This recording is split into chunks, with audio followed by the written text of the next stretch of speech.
2008 সালে বুবু আইলো ক্ষমতায়, পরের বছর সেনা হত্যা করলো পিলখানায়।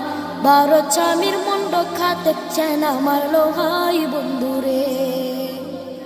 প্রতিশোধার খুনের নেশায় থাকতো বুবুর মন, ক্রিমিনাল সাজাইতো আর কথা বলতে যে জন। ক্ষমতা আর টাকার লোভে করতো নানান পণ বন্ধুরে।